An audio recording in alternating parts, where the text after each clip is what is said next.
जो बवाली लोग हैं वो किसानों को मवाली कह रहे हैं। इसका बदला अपने वोट की ताकत से हमें लेना है। भारतीय जनता पार्टी एक बवाली पार्टी है, इसलिए उनको किसान मवाली दिखता है। उत्तर प्रदेश में भी एक सरकार चल रही है, योगी बाबा की सरकार, और बाबा जी की कृपा मेरे ऊपर कुछ ज्यादा ही है। जब मैं आया तो उनको लगा आए हैं अपनी कुछ बात कह के वापस चले जाएंगे, लेकिन आदित्यनाथ जी को शायद ये नहीं मालूम था मैं इन्हीं सुल्तानपुर की सड़कों पर आंदोलन की कोख से पैदा हुआ आम आदमी पार्टी का कार्यकर्ता हूं। सांसद विधायक तो बहुत बात की चीज है। हमने फुटपाथ का संगठन 16 साल तक सुल्तानपुर में चलाया,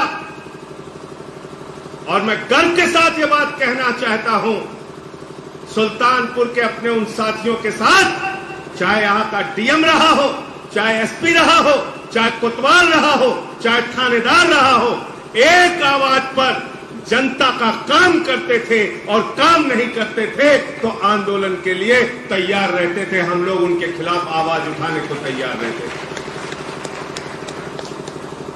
क्या किया उन्होंने? 14 मुकदमे लिख दिए मेरे ऊपर, राष्ट्रद्रोह का मुकदमा लगा दिया।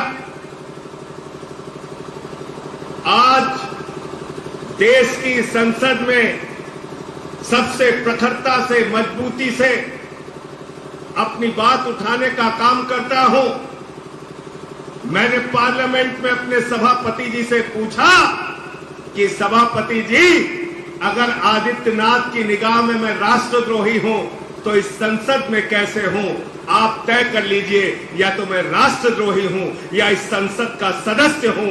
आपको फैसला करना है। और आज तक हमको गिरफ्तार करने की हिम्मत आदित्यनाथ जी नहीं जुटा पाए। मैं उनसे ये कहना चाहता हूं, 14 मुकदमे आपने लिखे हैं, 1400 मुकदमे आप लिख लीजिए, लेकिन सच के लिए आम आदमी पार्टी का एक एक कार्यकर्ता आवाज उठाता रहेगा, लड़ता रहेगा, संघर्ष करता रहेगा।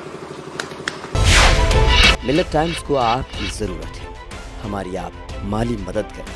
हर महीने सिर्फ 100 रुपये, और 1 साल के लिए एक साथ सिर्फ 1000 रुपये।